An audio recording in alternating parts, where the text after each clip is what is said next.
Black holes एक ऐसा लफ्ज़ जिसके बारे में सुना सबने है पर जानते बहुत कम लोग हैं। तो आज इसके बारे में हम डिटेल में बात करेंगे। मैं इस वीडियो में आपको ब्लैक होल का कॉन्सेप्ट इतने आसानी से समझाऊंगा, एक 5वीं क्लास में पढ़ने वाला बच्चा बड़ी आसानी से उस कॉन्सेप्ट को समझ लेगा। और फिर उसके बाद हम इसमें इतनी ज़्यादा गहराई तक जाएंगे, इतने इन डेप्थ इसके बारे में जानेंगे कि एक वो बच्चा जो अभी मास्टर लेवल पर है उसको भी इसमें काफ़ी इन्फॉर्मेटिव चीज़ मिलने वाली हैं। प्लस लास्ट पर तो मैं कुछ ऐसे क्वेश्चंस भी आपके सामने रखूँगा, आपको बताऊँगा जिनका आंसर अभी तक साइंटिस्ट को भी नहीं पता है। और अगर उनके आंसर कोई आप में से जान लेता है या आप में से कोई फाइंड करके बता देता है तो मे भी उसको जो है वो नोबेल प्राइज़ या नोबेल जो है ना वो मिले।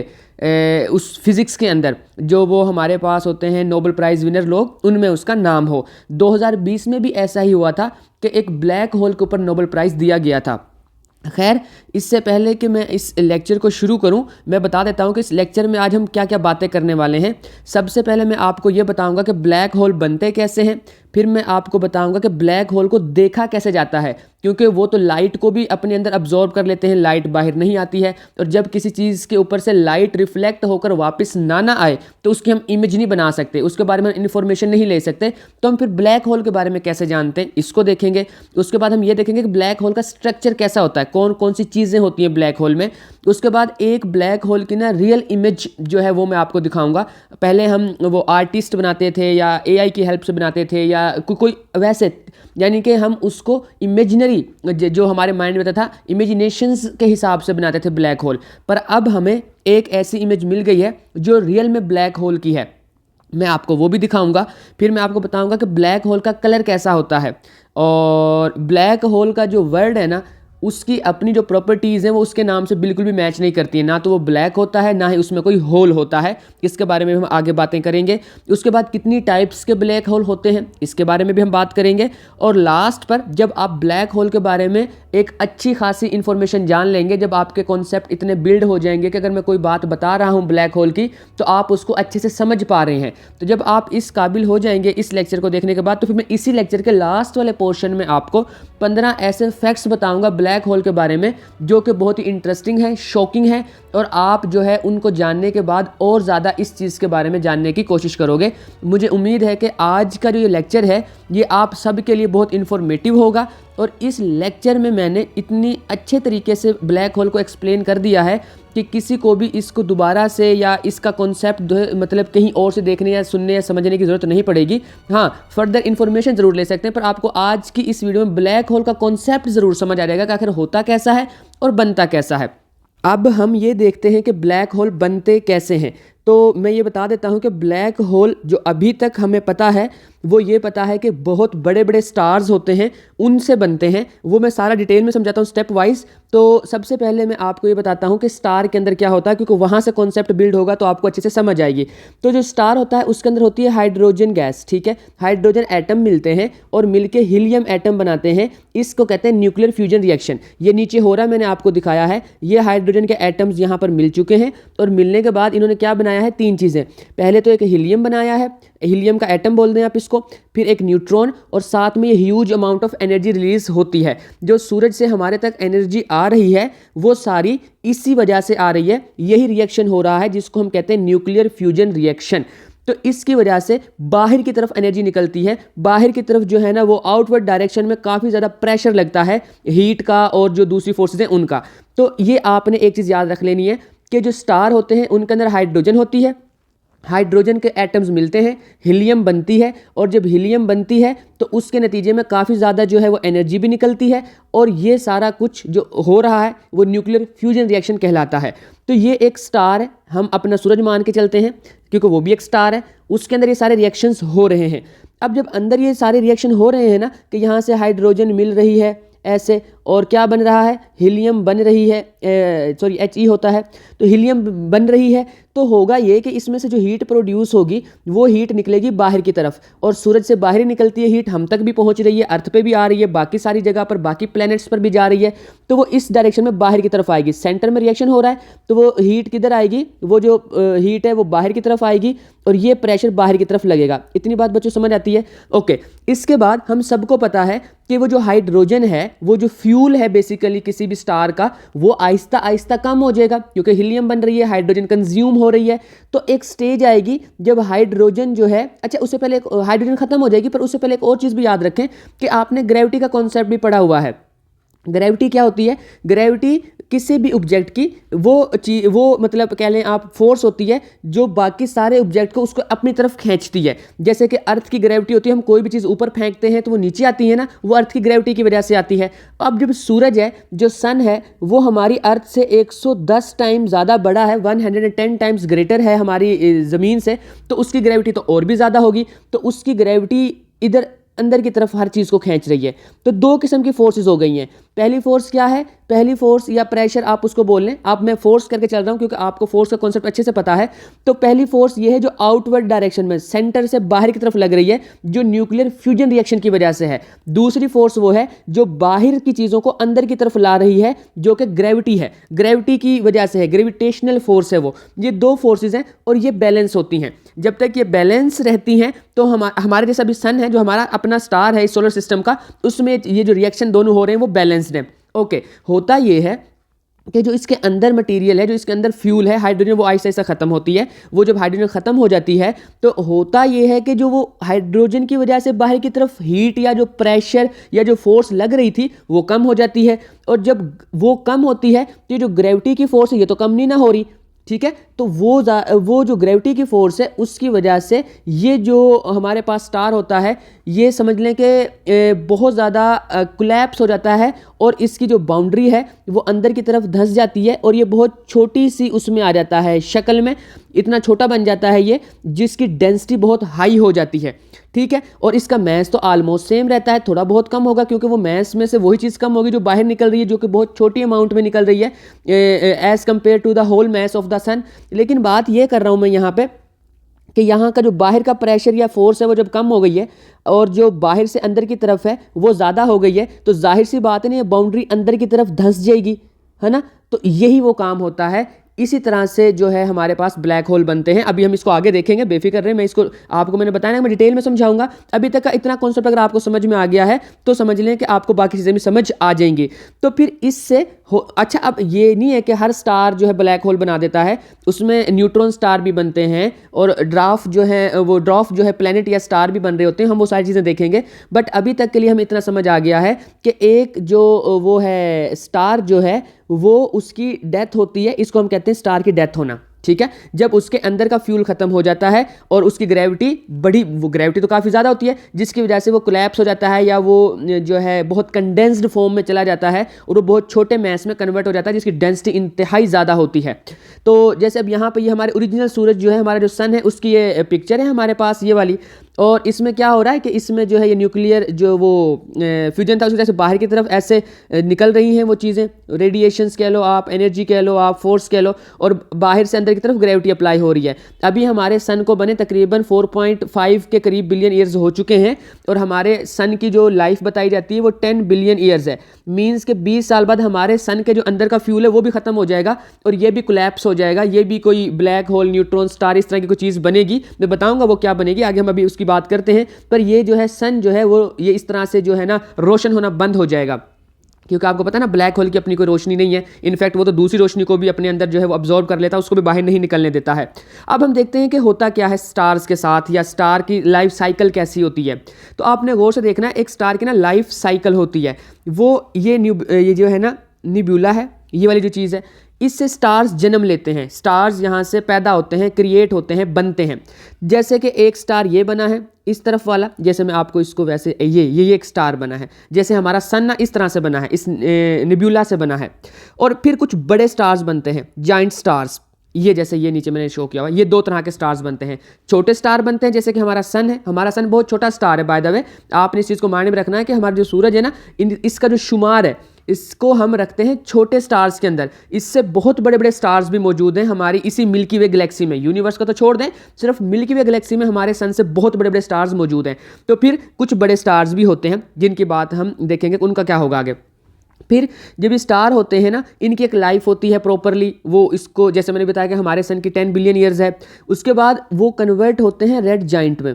ठीक है। और जो बड़ा स्टार होगा वो रेड सुपर जाइंट में कन्वर्ट होगा। उसके बाद वो जो रेड जाइंट था, जो छोटा स्टार था जो रेड जाइंट में कन्वर्ट हुआ था, उसके बाद वो प्लेनेटरी नेबुला बनाएगा और उसके बाद वो कन्वर्ट हो जाएगा वाइट ड्वार्फ के अंदर, ठीक है, जिसकी डेंसिटी काफ़ी ज़्यादा होगी। कितनी ज़्यादा होगी? तकरीबन 1000 किलोग्राम उसका जो मैस है ना वो आ जाएगा 1 सेंटीमीटर क्यूब के अंदर।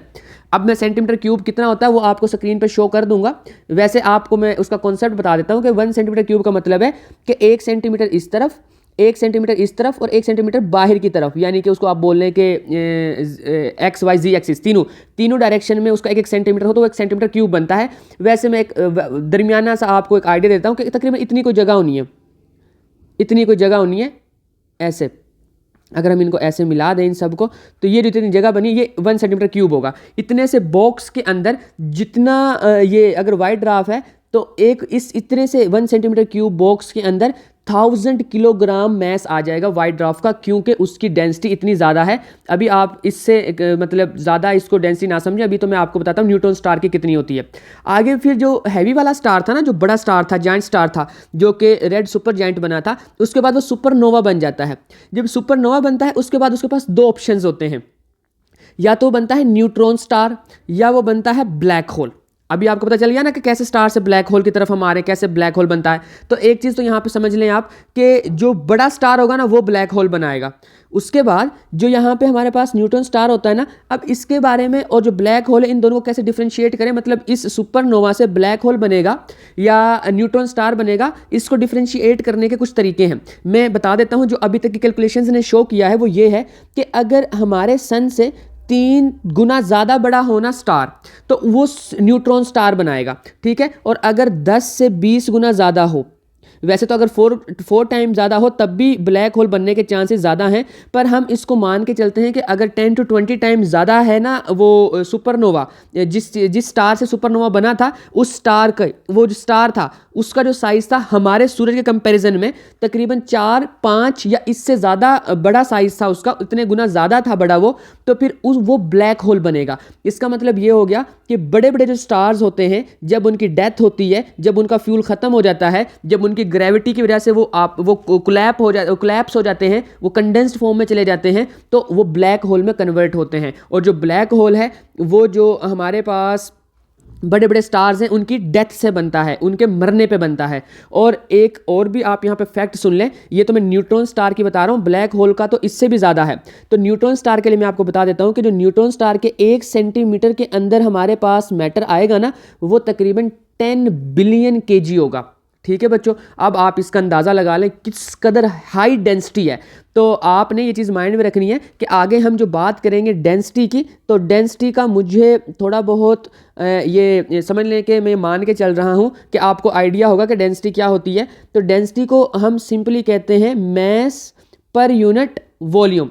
तो वॉल्यूम के अंदर कितना मैस आता है, जैसे यहाँ पे वॉल्यूम हमारा था सेंटीमीटर क्यूब और उसके अंदर कितना मैस आया है 10 बिलियन केजी, यानी कि इंतहाई हाई डेंसिटी है। आज तक आपने ये कभी भी जो है ना इमेजिन भी नहीं की होगी, इतनी बड़ी डेंसिटी है ये। तो आई होप कि आपको समझ आ गया होगा कि स्टार बनता कैसे है। तो ये जी स्टार बन गया है। अब हम इससे आगे देखते हैं कि भाई स्टार तो लाइट को भी अपने अंदर से बाहर नहीं आने देता है, तो हम स्टार को देखते कैसे, हमें क्या पता कि स्टार होते हैं। अब आपने अगला कॉन्सेप्ट सुनना है कि हम स्टार्स को देखते कैसे हैं। ये बात 100% ठीक है कि जो स्टार्स होते हैं ना उनको वो हमें नज़र नहीं आते हैं, उनके अंदर से लाइट बाहर नहीं निकलती है। अभी ये मैं ना स्टार को एक और कॉन्सेप्ट से भी आपको समझाऊंगा, जो मतलब मेरे इस वीडियो को फर्स्ट टाइम देख रहे हैं ना ब्लैक होल की, जिन्होंने पहले ब्लैक होल के बारे में कुछ भी नहीं इन्फॉर्मेशन, जिनके पास कभी नहीं जाना है उसके बारे में, उनको अगले कॉन्सेप्ट से अच्छे से समझ आ जाएगी कि ब्लैक होल और किस तरह से बनते हैं या उनकी क्या कॉन्सेप्ट है। मैंने एक और बहुत सिंपल तरीके से भी समझाया है। बेसिकली वो मैंने नहीं समझाया, एक यूनिवर्सिटी के पेपर हैं, उन्होंने बड़ा सिंप्लीफाई करके समझाया हुआ था, तो मैंने उसी को यहाँ पे 4 पेपर यहाँ पे रख दिए हैं और मैं उसे अपने सिंपल वर्ड्स में एक्सप्लेन कर दूंगा। पहले देखते हैं कि हम जो स्टार्स हैं उनको देखते कैसे हैं। देखिए बच्चे, हमारे पास ना रेडिएशंस होती हैं जिनकी ये वेवलेंथ यहाँ पे शो हो रही है। अगर इन सब के यहाँ पे नाम भी लिखे हुए हैं और अगर आपने इनकी प्रॉपर वैल्यूज़ जानी, मैं मतलब इसलिए मैंने यहाँ पे वैल्यूज़ नहीं लिखे कि आप कंफ्यूज ना हो। मैंने जैसे उनका नाम लिखे, आपने जिसकी भी वैल्यू जानी है आप उसको गूगल करेंगे तो उसकी जो है वो रेंज निकल आएगी, कहाँ से कहाँ तक रेडियो है, कहाँ से कहाँ तक माइक्रोवेव है, कहाँ तक इंफ्रारेड है, वगैरह वगैरह। खैर, तो हमारे पास जो ये है ना रेडियो वेव्स, ये यूज़ होती हैं कहाँ पर, रेडियो टेलीविज़न के लिए। माइक्रोवेव यूज़ होती हैं हमारे पास कुकिंग में आपने सुना ना, माइक्रोवेव ओवन वगैरह में वहाँ पे यूज़ होती हैं, टेलीफोन वगैरह में वैसे यूज़ होती हैं। इंफ्रारेड रेडिएशंस जो है वो हीट फ्रॉम सन से जो हमारे पास आ रही है वो इंफ्रारेड रेडिएशंस के उसमें आ रही होती हैं, यानी कि वो रेज इंफ्रारेड होती हैं। नेक्स्ट हमारे वैसे फायर से भी और रेडिएटर से भी ये निकलती हैं। नेक्स्ट ये हमारा कॉन्सेप्ट नहीं है, अगले बल्कि 3 हमारे कॉन्सेप्ट हैं बेसिकली। विजिबल लाइट, ये वो वेवलेंथ है, यहाँ पे देख लें, ये वो वेवलेंथ है जिसकी आप चाहें तो लिमिट फाइंड कर सकते हैं, वो सॉरी रेंज फाइंड कर सकते हैं। ये वो विजिबल लाइट है कि इस वेवलेंथ की चीज़ें हम देख पाते हैं। ऐसी चीज़ जिसकी जो रेडिएशन जिसमें से निकल रही है, अगर उनकी वेवलेंथ इस रेंज में आ रही है तो हमें वो चीज़ नज़र आएगी और फिर उसके हमें कलर नज़र आएंगे। यानी कि ये जो वेवलेंथ है, कम वाली वेवलेंथ, रेड जो है वो सबसे कम वेवलेंथ है। यहाँ पे ये सबसे कम वेवलेंथ, पहले ये नज़र आएगा हमें, अगर कोई चीज़ रेड है ना उसकी वेवलेंथ कम है। उसके बाद में ये फिर ऑरेंज कह लो आप, येलो कह लो और ज़्यादा, ग्रीन की और ज़्यादा हो जाती है, फिर इस तरह से ब्लू वाली साइड पे आ जाता है, ये पर्पल वगैरह। ये इस तरह से जब हम इस तरफ जा रहे हैं तो वेवलेंथ इंक्रीज हो रही है, तो हमें ये कलर नज़र आते हैं सारे के सारे उन रेडिएशंस की वजह से। फिर अल्ट्रा वायलेट रेडिएशंस आ जाती हैं, और अल्ट्रा वायलेट रेडिएशंस बेसिकली यहाँ पे यूज़ होती हैं कहाँ पे, अब्जॉर्ब बाय स्किन, हम स्किन से अब्जॉर्ब करते हैं, वैसे विटामिन डी भी बन रहा होता है इनसे, और ये भी वैसे सूरज से आ रही होती हैं। अल्ट्रा वायलेट रेडिएशन सूरज से आ रही होती हैं और ये यूज़ होती हैं फ्लोरेसेंट ट्यूब्स के अंदर। अब फ्लोरेसेंट का नाम आपने पहले भी सुना होगा, कहाँ पर सुना होगा, आपने सुना होगा रदरफोर्ड के एटॉमिक मॉडल के अंदर या डिस्कवरीज ऑफ इलेक्ट्रॉन प्रोटॉन के अंदर। खैर वो हमारा टॉपिक नहीं है। अब हम आते हैं एक्स रेज पर। ये वो रेज हैं जो ब्लैक होल इमिट करते हैं बच्चों, ठीक है। वो ये वाली रेज को इमिट नहीं करते हैं, यानी कि ये इनको तो ये जो लाइट, विजिबल लाइट है, ये जो फोटोन होते हैं बेसिकली लाइट में, फोटोन जो होते हैं वो अब्जॉर्ब हो जाते हैं। इतनी ज़्यादा ग्रेविटी होती है ब्लैक होल की कि वो लाइट को भी अपने अंदर खींच लेता है। यानी कि फोटोन बहुत हल्के होते हैं, बहुत हल्के होते हैं, ऑलमोस्ट मैस लेस बोलते हैं हम उनको, उनका मैस या वेट नहीं है, पर उनका जितना सा जो बहुत माइनर सा भी वेट है ना, उसकी वजह से भी इतनी ज़्यादा ग्रेविटी है ब्लैक होल की, वो उसको भी अट्रैक्ट कर लेता है अपने अंदर। तो उसके बाद उनमें से एक्स रेज निकलती हैं। बेसिकली जब भी ब्लैक होल कोई चीज़ अपने अंदर अट्रैक्ट करता है, किसी भी चीज़ को अपने अंदर अपनी ग्रेविटी में लेके आता है, तो उसके नतीजे में वहाँ से एक्स रेज निकलती हैं, और इन एक्स रेज को हम स्टडी करते हैं। बेसिकली इन एक्स रेज को स्टडी करने के बाद हम ब्लैक होल के बारे में जान पाते हैं। इसके अलावा एक दो चीज़ें और भी बताता हूँ कि कैसे हम ब्लैक होल के बारे में जानते हैं। ये एक्स रेज वही है जो हम जाके हॉस्पिटल में करवा रहे होते हैं, एक्सरे करवा लेते हैं। जब कभी खुदा ना खास्ता अगर हमारी हड्डी टूट जाए तो हम एक्सरे करवाते नहीं, वही वाला एक्सरे है, ओके, वही वाली रेज होती हैं ये भी जो ब्लैक होल से निकल रही है ना। लेकिन आपकी एक्सरे में ब्लैक होल से नहीं निकलती हैं, पर मैं कह रहा हूं जो टाइप है ना आपका जो एक्सरे होता है उसके लिए जो रेज यूज होती हैं और जो ब्लैक होल इमिट करता है वो ऑलमोस्ट सेम टाइप की हैं। उनकी वेवलेंथ इस रेंज में ही होती है, ये मान के चलें, और हमें वो नज़र नहीं आती हैं एक्स रेज। और फिर गैमा रेज वगैरह भी होती हैं इसके बाद, इसकी कैटेगरी में आती हैं, जो कि कैंसर के सेल्स को जो है ना वो किल करती हैं हमारी बॉडी के ऊपर। हम इनकी जो है ना वो बड़ी बड़ी स्ट्रेट, मतलब समझ लें कि जहाँ पर भी कैंसर का सेल होता है ना उसके ऊपर हम उसको ऐसे गिराते हैं और वो उसको किल कर देती है। इतनी ज़्यादा इसकी जो है ना वो समझ लें कि वेवलेंथ होती है, ये मतलब ज़्यादा पावरफुल कह लो आप इसको सिंपल वर्ड्स के अंदर, ओके। तो हमारे पास वैसे तो एक बात और भी याद रखिएगा, ब्लैक होल ये वाली रेडिएशंस भी इमिट करते हैं। उसके अलावा यानी कि ब्लैक होल जो होते हैं ना वो एक्स रेज भी इमिट करते हैं। एक्स रेज के अलावा जो इन एक्स रेज के अलावा जो ब्लैक होल हैं वो अल्ट्रा वायलेट रेडिएशंस भी निकालते हैं और इंफ्रारेड रेडिएशंस भी निकालते हैं। तो ऐसा कहा जाता है कि ये रेडिएशंस भी निकल रही होती हैं उनमें से, पर हमने अभी तक एक्स रेज के बारे में ही जाना है। और इस वजह से हम एक पॉइंट तो ये समझ आया आपको कि हम कैसे ब्लैक होल को जान सकते हैं। प्लस एक चीज़ और भी गौर से सुने, देखें मैं आपको समझाता हूँ कि ये हम इसको लेट करके चलते हैं कि यहाँ पर कहीं पर ब्लैक होल है। मैं यहाँ पर ब्लैक होल बना देता हूँ, देखें ये ब्लैक होल है, ठीक है। अब जो हमारे पास ब्लैक होल है वो तो नज़र आएगा नहीं, लेकिन जो इसके पास दूसरे स्टार्स होंगे ना, लेट कर लेते हैं, मैं थोड़ा छोटा बनाता हूँ, स्टार है, इसकी कुछ मोशन होगी इसके राउंड अबाउट, है ना। एक और अगर यहाँ पे कोई स्टार पड़ा हुआ है ऐसे, उसकी भी कोई ना कोई मोशन होगी इसके राउंड अबाउट। तो इस मोशन की वजह से, अगर कोई और ऐसे बॉडीज़ हैं, इन सब की मोशन की वजह से हमें पता चलता है कि यार एक ऐसी चीज़ है जिसकी सारी चीज़ें ना चक्कर लगा रही हैं ऐसे, यानी कि वो उसके गिर्द ऐसे रोटेट करी जा रही हैं। ऐसी कोई चीज़ है जो हमें नज़र नहीं आ रही है। यहाँ पे कोई ऐसी चीज़ पड़ी हुई है जिसके चक्कर लगा रहे हैं, इसका मतलब है कि उसके सेंटर में क्या है, ब्लैक होल है। मीन्स बाकी जो दूसरी कोलेस्ट्रल बॉडीज़ है ना उनकी मोशन से हम ये फाइंड कर लेते हैं कि ब्लैक होल होगा यहाँ पे, क्योंकि वो उस चीज़ को जो चीज़ नज़र नहीं आ रही है वहाँ पे कुछ 4, 5, 8, 10, 20, 50 जितनी भी चीज़ें हैं, वो स्टार्स जो बेसिकली हैं वो चक्कर काट रहे हैं, तो उसके सेंटर में नज़र कुछ नहीं आ रहा, पर ऐसे चक्कर लगाए जा रहे हैं स्टार्स, तो हम कहते हैं यहाँ पे क्या है, ये ब्लैक होल है जो हमें नज़र नहीं आ रहा, पर उसके हमें ग्रेविटी का इफेक्ट नज़र आ रहा है। तो इसको हम कहते हैं कि उसकी ग्रेविटी, जो ब्लैक होल है उसकी ग्रेविटी के इफेक्ट से भी हम फाइंड कर लेते हैं ब्लैक होल को, ठीक है। और जब कोई ब्लैक होल होता है, तीसरा जो मेथड उसको फाइंड करने का या उसको उसकी जो इन्फॉर्मेशन लेने का या यहाँ पे ब्लैक होल की प्रेजेंस का पता लगाने का, वो ये है, ब्लैक होल जब अपने इन्वायरमेंट से चीज़ें अपने अंदर जो है ना वो खींचता है, यानी कि वो अपने अंदर किसी चीज़ को अपनी ग्रेविटी में लेके आता है, तो भी उसे पता चल जाता है। मैं आपको एक यहाँ पे वीडियो शो कर रहा हूँ, स्क्रीन पर आपको नजर आ रही होगी कि एक स्टार कैसे ब्लैक होल के अंदर जा रहा है, तो हमें उस स्टार की जो रोशनी है ना, जो वो स्टार टोटे टोटे हो गया है बेचारा, सारा टूट गया है, उस सारे, क्योंकि उसकी ग्रेविटी बहुत ज़्यादा थी, तो उस सारा प्रोसेस जो है वो प्रोसेस भी हमें शो करता है कि यहाँ पे कोई ब्लैक होल है। तो आई होप कि आपको ये पता चल गया होगा कि ब्लैक होल को देखा कैसे जाता है, चाहे वो नज़र नहीं आता है, नज़र नहीं आता है वो, फिर भी हमें कैसे पता चलता है कि ब्लैक होल है। तो आपको ये कॉन्सेप्ट भी समझ आ गया होगा। अब मैं आपको समझाने जा रहा हूँ एक ऐसा कॉन्सेप्ट जिससे ब्लैक होल के बारे में बच्चे का जो कॉन्सेप्ट है ना वो और फर्दर बिल्ड हो जाएगा। देखें, आपने ये चीज़ जो है ना गौर से समझनी है, बड़ा प्यारा तरीके से ना इन यूनिवर्सिटी के लोगों ने ये चीज़ समझाई हुई है। बेसिकली हमारी यूनिवर्सिटी नहीं है, आफ्टर यूरोप की कंट्रीज़ की एक यूनिवर्सिटी थी। अब हम देखते हैं होता क्या है। देखें, आपने ये अर्थ है, यहाँ पे ये इसकी बाउंड्री है, यानी कि जहाँ पे हम रहते हैं, सरफेस कह लें, आप इसको बाउंड्री ना बोलें, ओके। तो यहाँ से हमने एक बॉल ऊपर फेंका, यहाँ तक बॉल गया, ऊपर आ गया, क्यों? क्योंकि ग्रेविटी है। फिर हमने एक दफ़ा दोबारा बॉल थोड़ा ऊंचा और स्पीड से फेंका, बॉल फिर नीचे आ गया। आप ये गौर से समझ रहे हैं क्यों नीचे आ रहा है? ग्रेविटी की वजह से, क्योंकि ग्रेविटी ज़मीन की है ना, वो उस बॉल को अपनी तरफ खींच रही है। इतनी बात समझ आती है बच्चों? ओके। फिर हमने और ज़ोर से फेंका, फिर वो कुछ ऊपर गया और फिर वहाँ से वापस मुड़ के ऐसे आ गया, है ना, ओके। अब आप ऐसा सोचें कि एक ऐसी भी फोर्स होगी ना, एक इतनी स्पीड होगी, बेसिकली स्पीड है, हम स्पीड से फेंक रहे हैं उसको, इनिशियल वेलोसिटी बोल लो आप उसको चाहे तो। हम उस जो स्पीड, वैसे तो वो हम उसका नाम एक और रखेंगे, बाद में बताता हूँ उसका क्या नाम है, पर अभी आप उसको समझो कि हम जिस स्पीड से फेंक रहे हैं, जिस वेलोसिटी से फेंक रहे हैं, स्पीड और वेलोसिटी यहाँ कॉन्सेप्ट में सेम लेके चल रहा हूँ, ओके। तो यहाँ मतलब हम स्केलर वेक्टर ना पढ़ रहे हैं, तो स्पीड और वेलोसिटी सेम है। तो हमने उसको यहाँ से जिस स्पीड से फेंका है ऐसे, और वो जब हर दफ़ा वापस आ रहा है, तो आप ऐसा सोचिए कि क्या कोई ऐसी स्पीड भी होगी, मतलब ऑब्वियसली होगी, जिससे हम उसको फेंकें कि वो उस ग्रेविटी को छोड़ के बाहर निकल जाए। यानी कि ग्रेविटी उसको नीचे खींच रही है, ये ग्रेविटी खींच रही है, पर हमने जो उसको स्पीड दी है, उस स्पीड इतनी ज़्यादा है वो स्पीड कि वो ग्रेविटी को पास कर गई है और वो वापस ज़मीन पर नहीं आई है, ज़मीन से बाहर निकल गई है। ये कॉन्सेप्ट बच्चों समझ आता है ना? मतलब देखिए ना, ऑब्वियसली ऐसा हो सकता है कि हम इस बॉल को और ऊपर फेंकते जाएं, ये मुड़ के आ गई, फिर हमने और ऊपर फेंका, ये आ गई, पर एक लिमिट आएगी, हमने बहुत तेज़ी से फेंका, ये वापस नहीं आई। ये बात तो कॉमन सेंस की समझ आनी चाहिए। तो वो स्पीड जिससे हम इस बॉल को फेंकें, ठीक है बच्चों, और वो इस ग्रेविटी को यानी कि स्केप कर जाए, या इस ग्रेविटी से स्केप हो जाए, इस ग्रेविटी से बाहर निकल जाए, उस स्पीड को हम कहते हैं बच्चों स्केप वेलोसिटी। ये आपने माइंड में रखना है। हम अर्थ के रेफरेंस से कह रहे हैं तो हम कहेंगे अर्थ की स्केप वेलोसिटी, यानी कि हमने एक ऑब्जेक्ट को इतनी स्पीड से फेंका कि उसने उस ग्रेविटी को क्रॉस कर लिया और वो ग्रेविटी से बाहर निकल गया।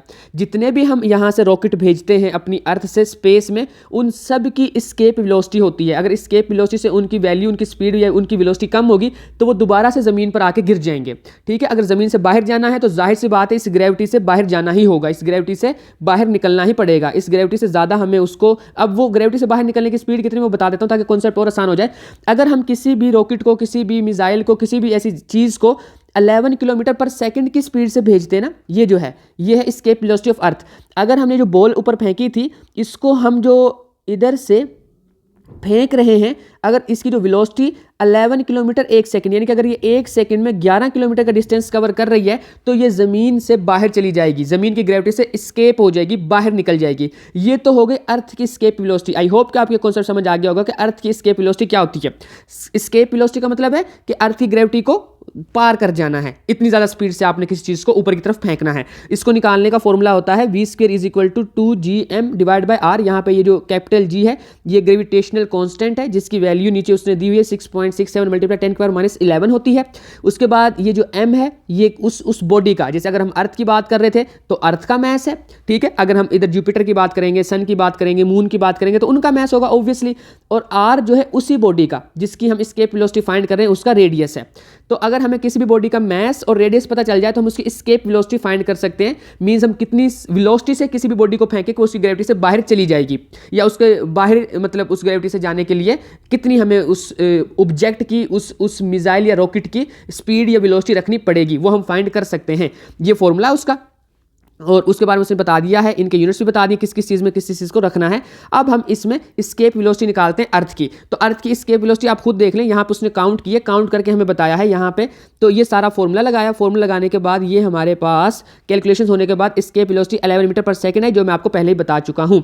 नेक्स्ट उसने काफ़ी ज़्यादा चीज़ों की एस्केप वेलोसिटी निकाली है। मैं इसको बहुत इजीली अब जो है ना रिलेट करने जा रहा हूँ ब्लैक होल के साथ, तो आपने इसको गौर से सुनते जाना है बच्चों। अभी ये देखना अचानक से इसमें ब्लैक होल की एंट्री होनी है एस्केप वेलोसिटी के कॉन्सेप्ट से ही। नेक्स्ट उसने एस्केप वेलोसिटी काफ़ी चीज़ों की निकाली है, जैसे कि यहाँ पे मून की निकाल के हमें बताई है। मून से अगर आपने कोई चीज़ बाहर फेंकनी है कि उसकी ग्रेविटी से बाहर चली जाए, तो उसको हम 2.4 किलोमीटर पर सेकंड की स्पीड से फेंकेंगे या वेलोसिटी से फेंकेंगे। नेक्स्ट अगर किसी चीज़ को जुपिटर से बाहर फेंकना है तो ऑब्वियसली उसका मैस ज़्यादा है, उसका रेडियस बड़ा है, और उसके अलावा जो है उसका मैस बेसिकली बहुत ज़्यादा है ना, तो उसके लिए हमें ज़्यादा चाहिए। अच्छा एक चीज़ और भी याद रखें, जो एस्केप वेलोसिटी है ना, इसकी जो प्रोपोर्शनैलिटी है ना, जिस चीज़ का मैस ज़्यादा है उसकी एस्केप वेलोसिटी भी ज़्यादा है, लेकिन रेडियस के ये इन्वर्सली प्रोपोर्शन है, यानी कि किसी चीज़ का रेडियस कम है तो एस्केप वेलोसिटी ज़्यादा होगी। ये एक इसका जो है ना रिलेशन है, अगर आपको माइंड में रखना तो आप ये रख सकते हैं। हम आगे चलते हैं। तो जुपिटर से अगर हमने कोई चीज़ बाहर फेंकनी है तो उसके लिए हमें कितनी 61 किलोमीटर की स्पीड चाहिए 1 सेकंड के अंदर। और अगर हमने इसी तरह किसी चीज़ सन से बाहर फेंकना किसी चीज़ को, सन की ग्रेविटी बहुत ज़्यादा है ना, क्योंकि उसका साइज़ भी बड़ा है और उसका रेडियस भी बड़ा है, पर जब हम कैलकुलेशन करते हैं तो उसकी जो ग्रेविटी है वो बहुत बड़ी निकलती है। तो उस ग्रेविटी की वजह से हमें जो ज़्यादा स्पीड देनी पड़ती है, कितनी 617 किलोमीटर पर सेकंड अगर हम किसी चीज़ की स्पीड रखते हैं तो अर्थ की सन की ग्रेविटी से बाहर निकल जाएगी। बच्चों इसको आप समझ पा रहे हैं कि जैसे जैसे किसी चीज़ का साइज़ बड़ा होता जा रहा है, या आप इसको मतलब साइज़ से कंफ्यूज ना करें, आप इसको ऐसे रखें कि जिस जिस चीज़ की ग्रेविटी बढ़ती जा रही है, अगर किसी चीज़ की ग्रेविटी इंक्रीज हो रही है तो उसकी जो एस्केप वेलोसिटी है वो भी क्या हो रही है, वो जो एस्केप वेलोसिटी है वो भी इंक्रीज हो रही है। आपने इस कॉन्सेप्ट को अच्छे से माइंड में रखना है कि जिस चीज़ की, यहाँ पे लिख रहा हूँ, हाँ जी अब ठीक है, जिस चीज़ की ग्रेविटी ज़्यादा उसकी एस्केप वेलोसिटी भी ज़्यादा। ये बहुत इंपॉर्टेंट कॉन्सेप्ट है, ये बहुत इंपॉर्टेंट कॉन्सेप्ट है, याद रखिएगा। ओके, यानी कि अगर किसी चीज़ की ग्रेविटी ज़्यादा होती जा रही है उसकी एस्केप वेलोसिटी भी ज़्यादा होती जाएगी, ज़्यादा होती जाएगी, ज़्यादा होती जाएगी। ओके, तो बच्चों जब हमने देखा कि हमने ग्रेविटी बढ़ाते गए, जब ग्रेविटी बढ़ती गई तो एस्केप वेलोसिटी भी बढ़ती गई। और अब आपको मैं बताता हूँ ब्लैक होल का, जब किसी भी चीज़ की एस्केप वेलोसिटी इतनी हो जाए कि हम उसको जितनी लाइट की स्पीड होती है उस स्पीड से बाहर फेंकें। लाइट की स्पीड कितनी होती है आपको पता है कि लाइट की स्पीड 3 × 10⁸ मीटर पर सेकंड होती है। आप उसको चाहे किलोमीटर में बाद में कन्वर्ट कर लें, पर अभी तक के लिए मुझे जो मैं बता रहा हूँ उसको माइंड में रखिएगा कि अगर हम किसी बॉडी को लाइट की स्पीड, जिसको सी बोलते हैं, सी की स्पीड से फेंकें, ठीक है, और वो फिर भी एस्केप ना हो पाए, इतनी ज़्यादा ग्रेविटी हो। दोबारा से मैं इस लाइन को बोल रहा हूँ, आप इसको अच्छे से समझ लें, ये पूरा प्रॉपर कॉन्सेप्ट है। अगर हम किसी चीज़ को फेंक रहे हैं लाइट की स्पीड से पर वो फिर भी ग्रेविटी से बाहर नहीं जा पा रही है, आप सोचिए कि किस कदर ह्यूज ग्रेविटी है वो, किस कदर ज़्यादा बड़ी वैल्यू है उस ग्रेविटी की। तो वो ग्रेविटी होगी ब्लैक होल की, यानी कि ब्लैक होल की ग्रेविटी इतनी ज़्यादा होती है कि अगर हम किसी चीज़ को लाइट की स्पीड से भी फेंकते हैं ब्लैक होल से, तो ब्लैक होल की ग्रेविटी को एस्केप नहीं कर पाएगी, उससे बाहर नहीं निकल पाएगी, वो दोबारा से उसमें ट्रैप हो जाएगी, दोबारा से ब्लैक होल में जाके गिर जाएगी। वो जो भी बॉडी थी जिसको हम फेंक रहे थे लाइट की स्पीड से, वो। तो इसका मतलब है ब्लैक होल को ऐसे भी डिफाइन किया जाता है कि ब्लैक होल एक इतनी ज़्यादा ग्रेविटी रखने वाला ऑब्जेक्ट है, इतनी ज़्यादा ग्रेविटी होती है ब्लैक होल की कि अगर उसमें से हम किसी चीज़ को लाइट की स्पीड से भी फेंकें तो वो वापस नहीं आती है। यानी कि ब्लैक होल की एस्केप वेलोसिटी इतनी ज़्यादा है जो कि लाइट की स्पीड से भी ज़्यादा है। अगर हम किसी बॉडी को लाइट की स्पीड से फेंक रहे हैं तो वो दोबारा ब्लैक होल में चली जाएगी, उससे बाहर नहीं निकलेगी। सिंपल वर्ड्स में ये है। अब एक और इसके ना उल्ट कॉन्सेप्ट भी है बच्चों, गौर से सुने। अगर हम किसी भी चीज़ की एस्केप वेलोसिटी की जगह पे वैल्यू सी के रख लेते हैं तो हम यानी कि ब्लैक होल के पास चले गए। यानी कि अगर किसी चीज़ की एस्केप वेलोसिटी सी के बराबर है तो हम उसको ब्लैक होल बोल सकते हैं ना। मैंने अभी बताया कि अगर हम सी को एस्केप वेलोसिटी के इक्वल रख लें, याद रखिएगा बच्चों, ये कॉन्सेप्ट है, एस्केप वेलोसिटी के इक्वल रख लें तो समझ लो ब्लैक होल है वो। यानी कि इतनी ज़्यादा ग्रेविटी सी से भी फेंक रहे हैं हम और स्केप ऑलमोस्ट नहीं हो पा रही है, थोड़ी सी ज़्यादा होती है स्केप वेलोसिटी से, लेकिन हम इसको मान के चलते हैं क्योंकि ये बहुत बड़ी वैल्यू है ना, तो 1 2 4 5 किलोमीटर की खैर है इसमें। ओके तो अगर हम यानी कि इसके वेलोसिटी की जगह पे c की वैल्यू रखें तो हम उस चीज़ का रेडियस फाइंड कर सकते हैं उस फॉर्मूले को अरेंज करके। देखें अब गौर से सुने, r इधर डिवाइड हो रहा था, इधर आके मल्टीप्लाई हो जाएगा, ठीक है। यानी कि मैं इस वाली जो है ना इक्वेशन को थोड़ा सीधा करके लिख रहा हूँ। मैं ये बताऊंगा अभी आपको कि अगर किसी चीज़ का आपको साइज़ पता चल जाए तो आप उसका वो वाला साइज़ निकाल सकते हैं जिस साइज़ पर वो ब्लैक होल बन जाएगा, ठीक है। तो अभी मैं यहाँ पर देखते मैं आपको थोड़ा सा समझाता हूँ। देखिए ये v² है is equal to 2 capital G M divide by R. ये हमारे पास इक्वेशन थी, अभी हम आर को उधर ले गए और वी को इधर ले आए तो हमारे पास क्या बनेगा, आर इधर चला गया तो हमारे पास बनेगा 2 capital G capital M divide by V square. ये फॉर्मूला बना। और अभी हमने वी स्क्वेयर को किससे रिप्लेस किया था, हमने रिप्लेस किया था सी स्क्वेयर से। ये हमारे पास एक नया फॉर्मूला बन गया है जिसको मैंने यहाँ पे हाईलाइट किया हुआ है। मैंने बता दिया कि फॉर्मूला उसी इक्वेशन से यूज जिससे हमने स्केप वेलोसिटी निकाली थी, उसी फॉर्मूले से हम आगे रेडियस निकालने जा रहे हैं। और वो जो रेडियस कहलाता है वो ये फॉर्मूला बच्चों, पहले ये मैंने जो हाईलाइट किया फॉर्मूला देख लें, जो है आर एस जो है is equal to 2 GM divide by C square. Light की स्पीड है ये सी जो है, ठीक है। तो उससे हम रेडियस निकाल सकते हैं किसी का। अब वैल्यूज आप पुट करेंगे तो आंसर निकल आएगा और इसको हम कहते हैं श्वार्ज़चाइल्ड रेडियस, ठीक है। ये इस रेडियस को इस साइंटिस्ट के नाम पर है, तो ये रेडियस हम फाइंड कर सकते हैं। अब मैं आपको बताना क्या चाह रहा हूँ, गौर से सुनिएगा। अगर हमारे पास 2 तो हमें पता कांस्टेंट है, g की वैल्यू 6 पॉइंट्स जो है वो 6 7 मल्टीप्लाई 10⁻11 होती है। अगर हमें किसी चीज़ का मैस पता चल जाए, ठीक है, कि उसका मैस कितना है, यानी कि जैसे हमारी जो ज़मीन है उसका मैस 6 मल्टीप्लाई 10⁻24 के करीब है, और इसी तरह से सन का मैस आपके पास फाइंड आप कर सकते हैं, नेट से आपको मिल जाएगा। किसी भी बॉडी का अगर आपके पास मैस हो उसकी वैल्यू यहाँ पे रखें। सी की वैल्यू अभी मैंने आपको बताई थी, मैं दोबारा बता देता हूँ, वो जो 3 मल्टीप्लाई 10⁸ है उसको यहाँ पे रखें, उसका स्क्वायर लेके इनकी कैलकुलेशंस करें। जब आप इनकी कैलकुलेशंस करेंगे ना बच्चों, तो जो आपके पास फाइनली मीटर में रेडियस आएगा, चाहे किलोमीटर में आ जाए, आप यूनिट से नहीं टेंशन लें, मीटर या सॉरी केजी लिख दिया मैंने, किलोमीटर, मीटर या किलोमीटर में जो रेडियस आएगा वो रेडियस बनेगा उस ब्लैक होल का। मैं इसको ऐसे समझाता हूँ, जिस लैंग्वेज में आपको समझ आएगी ना मैं वो लैंग्वेज बताता हूँ, गौर से सुनिएगा। आपने चेक कर लेना है कि सन का रेडियस कितना है, मैस कितना है, सारा कुछ आप एक दफ़ा इन्फॉर्मेशन लेके अपने माइंड में रखें। मैं वैसे बता देता हूँ कि हमारी जो अर्थ है उससे 110 गुना बड़ा है सूरज, लेकिन आपको जस्ट उसका मैस चाहिए। आप सन के मैस को यहाँ पे रखें, जी की वैल्यू यहाँ पे रखें, सी की वैल्यू यहाँ पे रखें, कैलकुलेशंस करें। कैलकुलेशंस करने के बाद आपको पता चलेगा अगर हमारा जो सन है अगर वो ब्लैक होल बन पाता तो उसका रेडियस होना था 3 किलोमीटर, जस्ट 3 किलोमीटर, यानी कि 3 किलोमीटर रेडियस का चीज़ बन जानी थी। और आप देख लेना जब पूरा सन है उसका पूरा का पूरा मैस इस तरह से डेंस फॉर्म में आएगा, इतनी ज़्यादा उसकी डेंसिटी बढ़ जाएगी कि वो 3 किलोमीटर के अंदर कंडेंस्ड हो जाएगा, तो उसकी ग्रेविटी कितनी ज़्यादा इंक्रीज हो जाएगी। तो इस वजह से हमारे पास ब्लैक होल जो होते हैं उनका साइज़ बहुत छोटा होता है। अभी तक आपको लगता होगा कि जो ब्लैक होल है उनका साइज़ बहुत बड़ा होता है, नहीं, ब्लैक होल्स का साइज़ बहुत छोटा होता है, उनकी डेंसिटी बहुत ह्यूज होती है। जैसे मैंने अभी ऊपर आपको बताया था कि ब्लैक होल की तो और ज़्यादा होती है, मैंने न्यूट्रॉन स्टार को बताया था कि 10 बिलियन kg आ जाता है 1 सेंटीमीटर क्यूब के अंदर, इतनी ज़्यादा डेंसिटी होती है। डेंसिटी का कॉन्सेप्ट आई होप कि आपको आता होगा। अगर डेंसिटी का कॉन्सेप्ट नहीं आता है तो आप मेरे यूट्यूब चैनल को विजिट करें, मैंने वहाँ पर समझाया हुआ है। तो खैर हम आगे चलते हैं इससे। अब आपका काम यह है, सूरज का अगर कोई सूरज से डबल चीज़ है, सूरज से डबल रेडियस की मैस बोलें, सूरज के डबल मैस की चीज़ है, तो उसका रेडियस जो बनेगा अगर उसका ब्लैक होल बन पाता तो उसका जो रेडियस बनता वो 6 किलोमीटर होता। अब आपका काम है, आपके लिए एक एक्टिविटी है, आपको कॉन्सेप्ट समझ आया कि नहीं उसको चेक करने के लिए मैं ये बता रहा हूँ, आपको एक्टिविटी दे रहा हूँ। आपने ना अर्थ का काउंट करना है कि अगर अर्थ जो है वो ब्लैक होल बन पाती, मैं पहले बता रहा हूँ बन नहीं पाएगी, हमारा तो सूरज ही नहीं बन पाएगा, तो ब्लैक होल जो है अर्थ कैसे ही बन सकती है, पर मैं जस्ट कैलकुलेशन तो करनी है हमने। तो आपने यहाँ पे मैस रखना है अर्थ का, बाकी वैल्यूज आपके पास सारी कांस्टेंट है वो आपको मिल जाएंगी। तो आपको आइडिया होगा कि ब्लैक होल बनने के लिए हमारी जो अर्थ है उसको कितना छोटा होना पड़ेगा। तो वो तकरीबन, मैं आंसर बता देता हूं, आप उसको काउंट कर लीजिएगा, मैंने काउंट किया था, वो बनता है 0.9 सेंटीमीटर, इतना सा रेडियस होगा अर्थ का। इस रेडियस की अर्थ अगर हमारे पास 1 सेंटीमीटर, आपको पता है आपके स्केल पे होता है, जो है वो आपका जो छोटा वाला स्केल होता है उस पर सेंटीमीटर दिए होते हैं, बड़े वाले पे भी दिए होते हैं बाय द वे, और 2 इंचेस और स्केल में वहाँ पे मेजरमेंट दी होती हैं। तो स्केल छोटी वाली वैल्यूज़ हैं, इंच बड़ा होता है, स्केल छोटा होता है, वो सेंटीमीटर छोटा होता है स्केल के ऊपर। तो 1 सेंटीमीटर लगभग आप मान के चलें, इतना होता है 1 सेंटीमीटर, बस तकरीबन मैं बता रहा हूँ, ये 1 सेंटीमीटर है। और इसको आप जो है ये इसका रेडियस होगा, मतलब ऐसे इसके ऐसे दायरा बना लें, ये एक सर्कल में समझो, वैसे स्फीयर होता है पर आप एक सर्कल बना लें। ये अगर सर्कल बनता है तो इतनी सी अर्थ का, अगर इतने साइज में हमारी अर्थ आ जाती है, 1 सेंटीमीटर के रेडियस वाले साइज में अगर आ जाती है हमारी अर्थ, तो वो ब्लैक होल बन पाएगी, अदरवाइज वो ब्लैक होल नहीं बन पाएगी।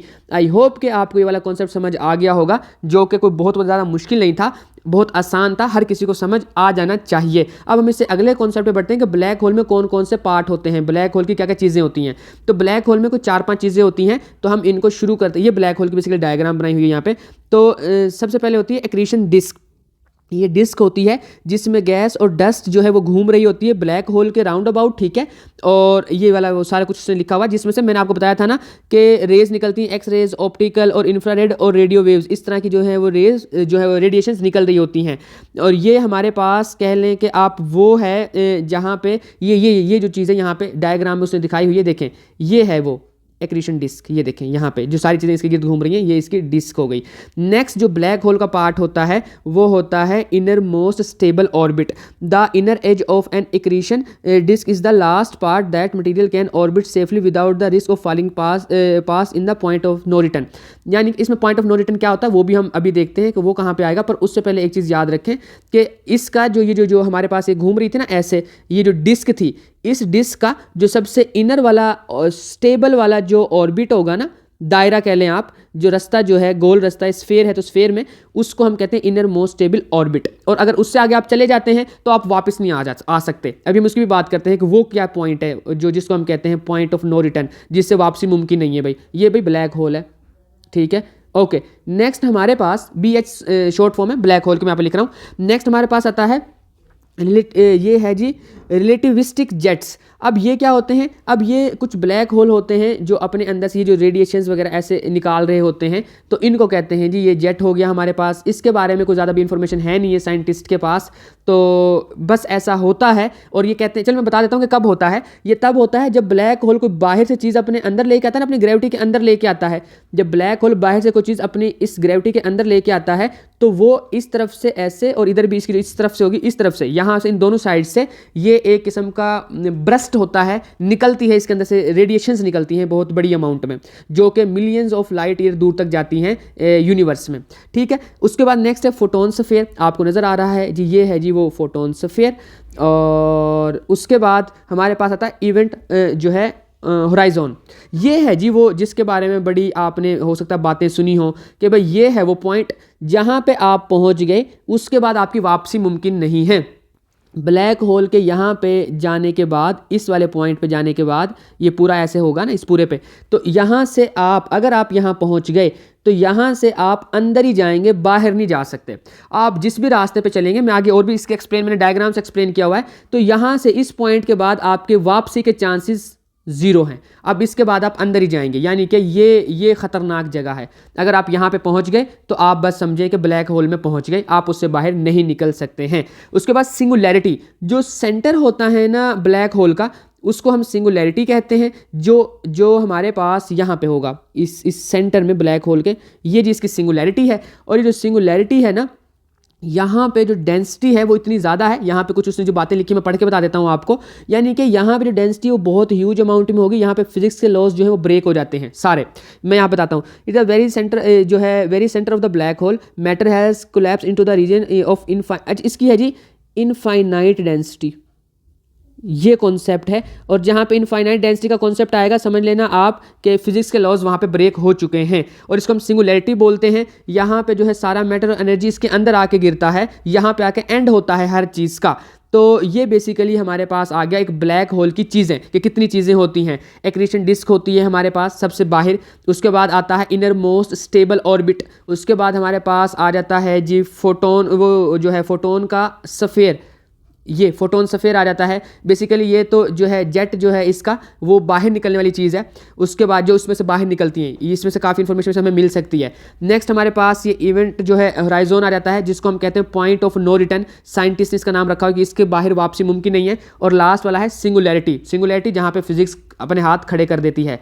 अब हमारे पास यहाँ पे आता है ब्लैक होल की कितनी टाइप्स हैं। तो ब्लैक होल की बेसिकली ना दो तीन टाइप्स हैं, वैसे तो 4 टाइप्स बोलते हैं, पर एक अभी डिस्कवर ही नहीं हुई है, उसके बारे में जाने जा सका है, पर हम अभी देखते हैं क्या है। ये बेसिकली मैस ऑफ सन से उन्होंने कंपैरिजन किया हुआ है कि कितना मैस ऑफ सन होगा, कौन सा स्टार बनेगा। ठीक है, तो अब हम देखते हैं यहाँ पे ये है कि सबसे पहले तो वाइट ड्वार्फ बनता है। अगर सन है हमारा सन वाइट ड्वार्फ बनेगा बेसिकली। ठीक है, और इससे जो छोटे स्टार होते हैं वो वाइट ड्वार्फ बनते हैं। अगर उससे बड़ा है, कितना बड़ा है, तकरीबन 3 टाइम्स तक अगर है, तो मैं इसके ऊपर लिख देता हूँ यहाँ पे, अगर 3 टाइम्स तक हमारे सन से कोई बड़ा स्टार है तो वो क्या बनेगा, उसने बनना है न्यूट्रॉन स्टार। ठीक है बच्चों, अब न्यूट्रॉन स्टार के बाद अगर वो तकरीबन उससे बड़ा है, यानी कि 4, 5, 6 से लेके 100 तक है, अगर यानी कि 100 टाइम ग्रेटर देन सन अगर कोई स्टार है, तो वो क्या बन जाएगा, ब्लैक होल। तो ये तकरीबन मैं ऐसे ही मान के चल रहा हूँ कि 4, 5 से रख लें। वैसे तो बहुत सी वेबसाइट इसको 10 से आगे काउंट करती हैं, पर कैलकुलेशंस जो है आइंस्टाइन की शो करती हैं कि 3 से बड़ा हो तो वो ब्लैक होल बन जाता है। 3 सन से ज़्यादा बड़ा अगर कोई स्टार है तो वो क्या बन जाता है, ब्लैक होल बन जाता है। तो इसका मतलब है कि 5 से लेके 100 टाइम्स तक अगर कोई सन से बड़ी चीज़ है तो वो क्या बनेगी, वो बनेगी स्टालर ब्लैक होल। ये एक टाइप का ब्लैक होल है, ब्लैक होल है पर उसकी एक टाइप है, कौन से, स्टालर। नेक्स्ट हमारे पास आते हैं इंटरमीडिएट मैस ब्लैक होल। यार बच्चों ये बड़ा ना एक यूनिक टाइप की चीज़ है, गौर से देखें।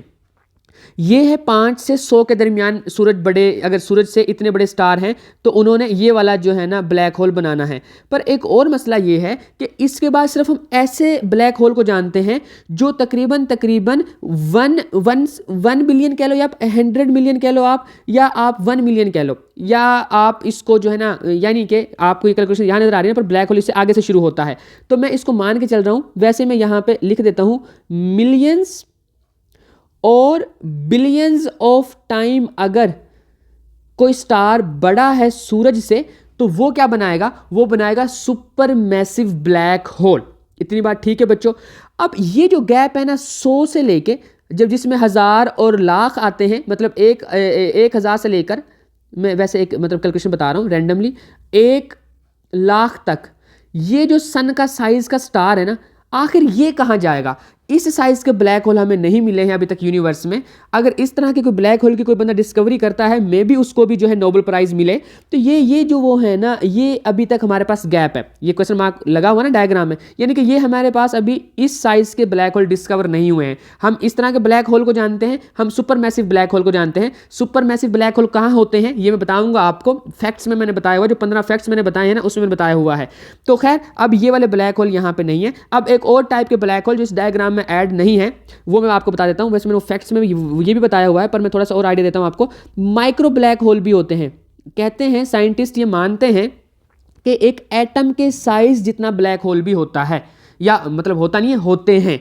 एक एटम के साइज जितने ब्लैक होल भी होते हैं। तो अब ये हमें नहीं पता है होते हैं कि नहीं होते हैं, तो ऐसा साइंटिस्ट मानते हैं। तो ये 4 टाइप बनती हैं, स्टालर हो जाता है, इंटरमीडिएट हो जाता है, सुपर मैसिव हो जाता है, और फिर इसको माइक्रो ब्लैक होल बोल रहे हैं आप। इस तरह के ब्लैक होल की 4-5 टाइप्स बनती हैं। और अब इससे नेक्स्ट हमारे पास एक छोटी सी चीज़ है, आप इसको गौर से सुनिएगा। ये मैं वो बात कर रहा था, पहले ये देख लो कि देखें जब तक आप ये इवेंट हराइजन जो है ना, ये वाली जो लाइन है, इससे पीछे हैं, तो आपके पास अंदर आने का रास्ता भी है, आप ब्लैक होल की तरफ भी आ रहे हैं, पर आप बाहर भी जा सकते हैं। ठीक है बच्चों, 5 जैसे उसने बताए हैं, 5 ये स्पेस टाइम। वैसे ये देखें ये जो है ना स्पेस टाइम में वो चेंजेस होती हैं। खैर ये हमारा कॉन्सेप्ट नहीं है, सॉरी आज का टॉपिक नहीं है, इस पर कभी बाद में बात करेंगे कि स्पेस और टाइम ग्राफ कैसे बेंड होता है, या उसमें क्या चेंजेस आती हैं ग्रेविटी ज़्यादा होने के साथ साथ।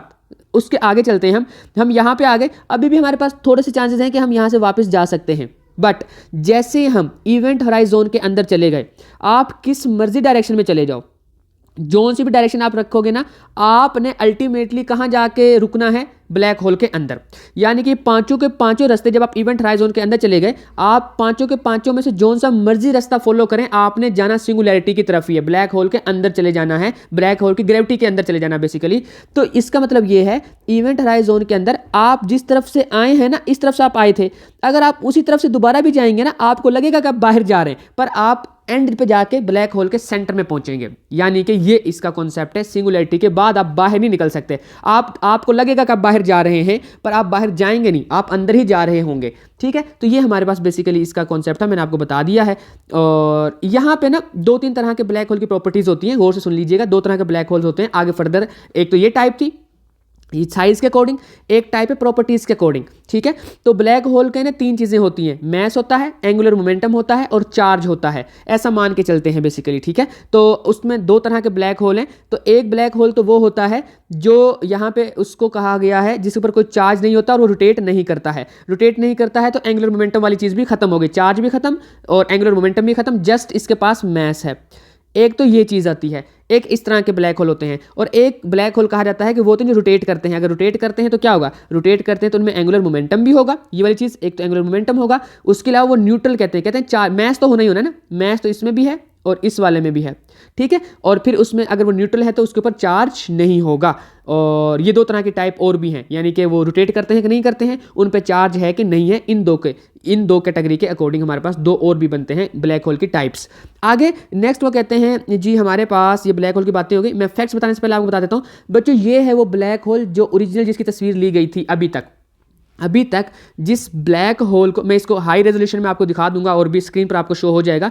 ये है वो ब्लैक होल बच्चों जो आपको स्क्रीन पर नजर आ रहा है, जो कि हमारी मिल्की वे के सेंटर में था ब्लैक होल, जिसको सेजिटेरियस ब्लैक होल कहते हैं। और ये वो ब्लैक होल है जिसकी ओरिजिनल पिक है ये। अब आप कहेंगे कि ये तो कैसे मतलब ब्लैक होल है, इसकी तो साफ इमेज ही नहीं है। मैं आपको आगे फैक्ट्स में बताता हूं कि एक ब्लैक होल के लिए हमें कितनी बड़ी टेलीस्कोप चाहिए उसको देखने के लिए, ठीक है बच्चों। तो आपने ब्लैक होल की ओरिजिनल डायग्राम या जो इमेज है वो भी देख लिए, मतलब इमेज देख लिया आपने, फोटो देख लिया। अब हम आते हैं फैक्ट्स की तरफ। तो पहला फैक्ट है सिंगुलैरिटी का, जिसके बारे में आपने थोड़ा सा जान भी लिया है कि जो सेंटर ऑफ ब्लैक होल है उसको हम क्या कहते हैं, सिंगुलैरिटी या सिंगुलैरिटी वाला पॉइंट कहते हैं। और वहां पे फिजिक्स के जो लॉ हैं वो सारे के सारे क्या हो जाते हैं, ब्रेक हो जाते हैं। पहला फैक्ट तो ये हो गया कि जो फिजिक्स को फॉलो नहीं करता भाई ब्लैक होल।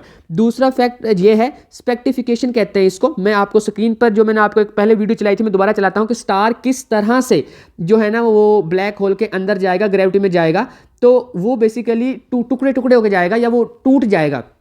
इसी तरह से मतलब स्ट्रेच हो जाएगा। अगर आप एक इंसान जाता है ब्लैक होल के अंदर, वो भी स्ट्रेच हो जाएगा। अगर पाँव वाली साइड जाता है तो उसके पाँव बहुत लंबे खींचे जाएंगे, क्योंकि पहले पाँव पर ग्रेविटी इफेक्ट करेगी, सर पर बाद में करेगी, तो पाँव के ऊपर ज़्यादा इफेक्ट होगा और वो मतलब आप समझ लें कि स्पेक्टी टाइप चीज़ बन जाएगी। मैं आपको एक ऐसी डायग्राम भी स्क्रीन पर शो कर रहा हूँ, आप वो देख लें। इस तरह का आपका जो है ना हिसाब किताब होना है अगर आप ब्लैक होल में जाते हैं। वैसे पता नहीं कौन जाता है कौन नहीं जाता है, पॉसिबल है नहीं है, पर ये जो है सारी की सारी थ्योरीज हैं जो मैं आपको बता रहा हूँ। टाइम डायलेशन होता है भाई ब्लैक होल के, अगर आप पास जाए ना तो टाइम स्लोली पास करता है। ये भी पहला फैक्ट हो गया। दूसरा तीसरा फैक्ट ये था टाइम डायलेशन बोलते हैं इसको। बेसिकली आइंस्टाइन ने इस चीज़ को रेकमेंड की, मतलब आइंस्टाइन ने अपनी जनरल रिलेटिविटी के अंदर ये बात बोली थी।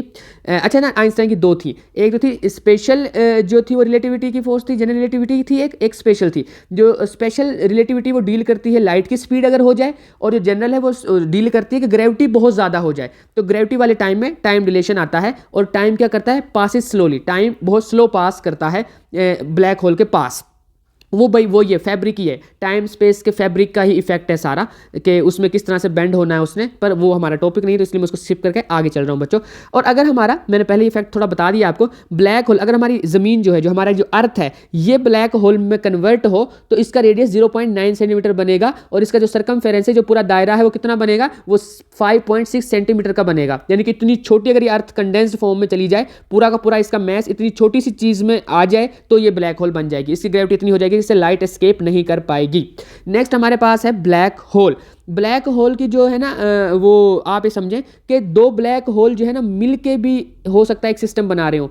2 ब्लैक होल ऐसा भी हो सकता है कि एक दूसरे के गिर्द चक्कर लगा रहे हो, ऐसा पॉसिबल है और ये देखा भी गया है, ठीक है। तो मतलब देखा गया क्या है कि ग्रेविटी का इन्फ्लुएंस देखा गया उनका। तो ये बाइनरीज हो सकती हैं कि 2 जो ब्लैक होल है एक दूसरे के ऑर्बिट कर रहे हों। स्टार्स तो करते ही हैं ब्लैक होल का ऑर्बिट, ये तो कंफर्म है। नेक्स्ट जैसे हमारा सन कर रहा है, आगे हम फैक्ट में बात करेंगे उसकी भी। नेक्स्ट है कि 2 ब्लैक होल जब मिलते हैं ना तो ह्यूज अमाउंट की एनर्जी या रेडिएशंस निकलती हैं। तो बच्चों सबसे ज़्यादा जो एनर्जी निकली है ना अभी तक इस पूरी जो है ना यूनिवर्स में, वो थी जो हम जानते हैं, वो या जो हम जानते नहीं भी हैं, जो हम मानते हैं, वो थी बिग बैंग में। सबसे ज़्यादा ह्यूज अमाउंट में एनर्जी निकली थी जब बिग बैंग हुआ था, उससे ज़्यादा एनर्जी कभी नहीं निकली है बिग बैंग में। और दूसरे नंबर पर ह्यूज अमाउंट में एनर्जी तब निकलती है जब 2 जो है ना वो ब्लैक होल आपस में मर्ज होते हैं। जब 2 जो ब्लैक होल है वो आपस में मर्ज होते हैं तो बहुत ह्यूज अमाउंट में एनर्जी निकलती है। नेक्स्ट है जी वाइट होल। अब आपने कहना है कि ब्लैक होल का कॉन्सेप्ट समझते समझते हमारे तो सर में दर्द हो गया था। आई होप कि नहीं हुआ होगा, मैंने मतलब बहुत ज़्यादा कोई बोरिंग लेक्चर किया नहीं था, मैंने अपनी तरफ से इसको इंटरेस्टिंग रखा था, फैक्ट्स भी शेयर किए थे। पर मुझे पता है कि ये थोड़ा है सर को चकरा देने वाला कॉन्सेप्ट, पर फिर भी ब्लैक होल के अलावा ना बच्चों वाइट होल भी होते हैं। अच्छा, जो वाइट होल है ना वो भी एक ना हाइपोथेटिकल कॉन्सेप्ट है। वैसे ब्लैक होल को हाइपोथेटिकल नहीं बोल सकते, उनको तो हमने देख लिया हुआ है। अब उनका ग्रेविटी का इफेक्ट भी देख लिया हमने, उसके जो चीज़ें अंदर जा रही हैं ग्रेविटी की वजह से वो भी हमने देखी। एक स्टार का टूटना भी मैंने आपको वीडियो दिखा दिया कि वो कैसे ब्लैक होल के अंदर जा रहा था। फिर हमने अपने सेजिटेरियस ब्लैक होल जो मिल्की वे गैलेक्सी के सेंटर में पड़ा हुआ है उसको भी हमने, उसकी इमेज भी हमने ले ली हुई है। तो ब्लैक होल तो होते हैं, ये कंफर्म हो चुका है। पर व्हाइट होल एक हाइपोथेटिकल कॉन्सेप्ट है और व्हाइट होल ब्लैक होल का ऑपोजिट है। हर चीज़ ब्लैक होल के अंदर जाती है, बाहर नहीं निकल सकती, लेकिन व्हाइट होल में हर चीज़ बाहर आती है, अंदर नहीं जा सकती। ये उनका कॉन्सेप्ट है और ये अब जो है साइंटिस्ट मानते हैं ये है ऐसा या नहीं है, बस एक जो है ना कह लें कि हाइपोथेटिकल चीज़ है, पर इंटरेस्टिंग है तो मैंने आपके साथ शेयर कर दी है।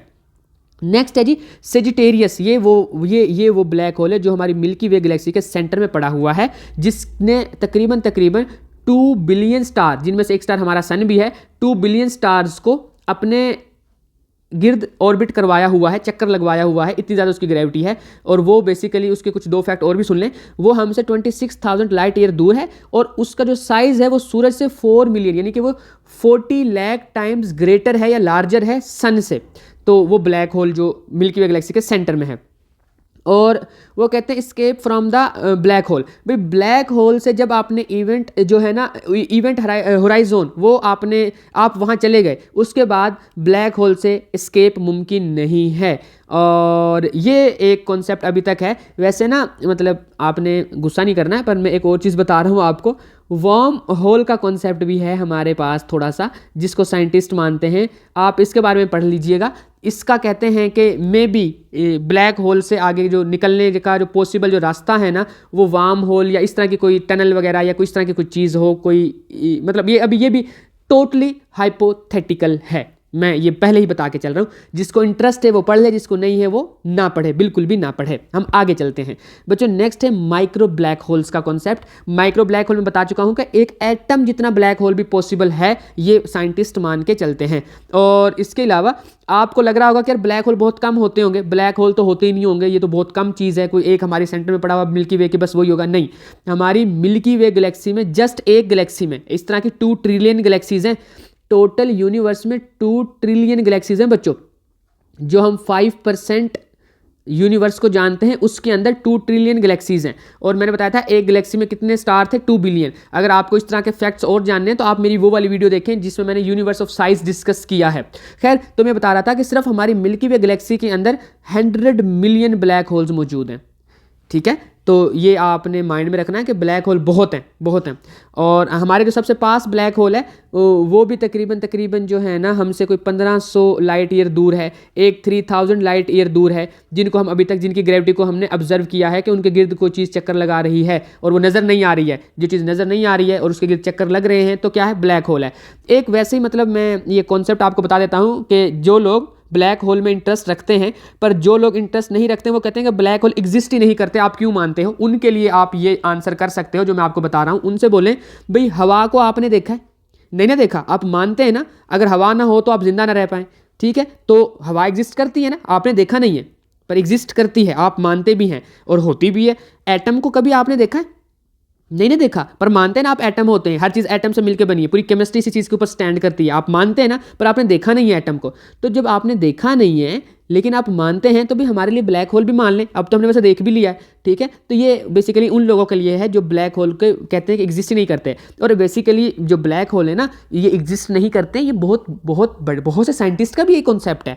ज़रूरी नहीं है कि सारे साइंटिस्ट मानते हो कि ब्लैक होल है। अब मानने लगेंगे क्योंकि कुछ इमेजेस आने लग गई हैं हमारे पास, पिछले 2-3 साल में कुछ इमेजेस आ गई हैं, इन फ्यूचर और भी आएंगी। अब तो हमने जेम्स वेब टेलीस्कोप भेजा है, आई होप कि वो कुछ और डिस्कवर कर पाए ब्लैक होल के लिए, ब्लैक होल से रिलेटेड।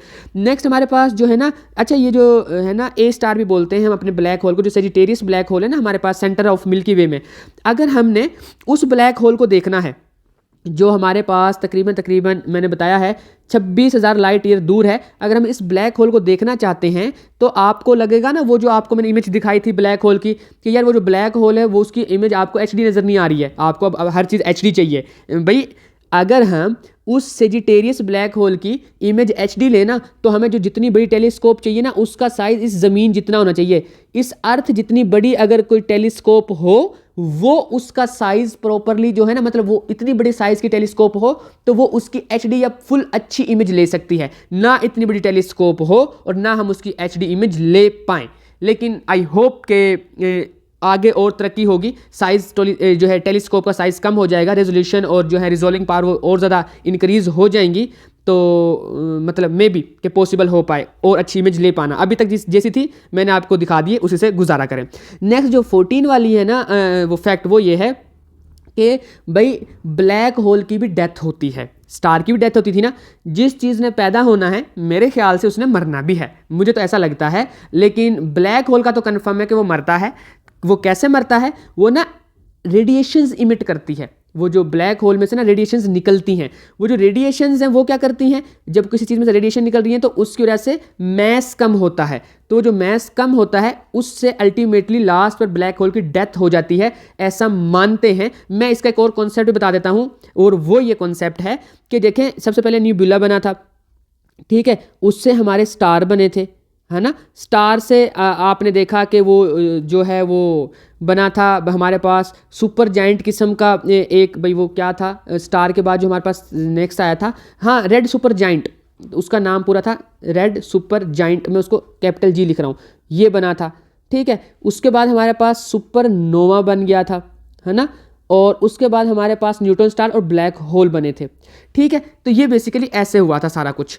और अगर हम इसको देख के चलें तो ये सारी चीज़ ना कंडेंस्ड होती जा रही है, कंडेंस्ड होती जा रही है। तो मैंने बताया कि ब्लैक होल बहुत छोटा होता है, ग्रेविटी इंतहाई ज़्यादा होती है। तो कुछ साइंटिस्ट ऐसा मानते हैं कि ये दोबारा से ब्रस्ट होता है और एक नया बिग बैंग होता है इसमें, ठीक है। और हर चीज़ दोबारा से जो क्या करती है, यानी कि ब्लैक होल से नए स्टार्स नई गैलेक्सीज जन्म लेती हैं, ऐसा भी जो है वो कुछ साइंटिस्ट मानते हैं। सच है या नहीं है इसका नहीं पता है, पर मैंने जो कॉन्सेप्ट था वो आपको बता दिया है। नेक्स्ट 15 नंबर पर एक और चीज़ याद रखिएगा, ब्लैक होल में जो नाम होल आ रहा है ना, इससे कंफ्यूज नहीं होना है। ब्लैक होल में कोई होल नहीं होता है, वो सफ़ियर होता है, याद रखिएगा। जैसे हमारी अर्थ की शेप है, ऐसे जैसे सूरज की शेप है, सफ़ियर होता है हमारे पास, जैसे ग्लोब नहीं पड़ा होता, वो इस तरह का जो हमारे पास होता है जी वो ब्लैक होल। उसमें कोई सुराख नहीं होता है, कोई टनल नहीं होती है, कोई होल नहीं होता, याद रखना। और ब्लैक होल का जो कलर है ना, ब्लैक होल का कोई कलर नहीं होता है क्योंकि उसमें से लाइट तो आती नहीं है। पर जो नासा है ना वो 4 कलर यूज़ करता है ब्लैक होल को शो करने के लिए। कौन कौन से? एक रेड, ठीक है, एक येलो, 2 कलर हो गए। तीसरा वो शो करता है ग्रीन, और चौथा वो ब्लू, ठीक है। और रेड जिसकी सबसे कम, जिसमें से रेडिएशंस निकल रही होती हैं, या आप समझ लें कि जिसमें से कम एक्सरेज निकल रही होती हैं, जिसकी वेवलेंथ कम वाली आ रही होती है जिससे रेडिएशंस, वो है। और ब्लू को जो जो सबसे रिसेंटली फाइंड आउट हो ना, उसको हम ब्लू से शो करते हैं। तो ब्लू कलर से मतलब शो करते हैं उस ब्लैक होल को।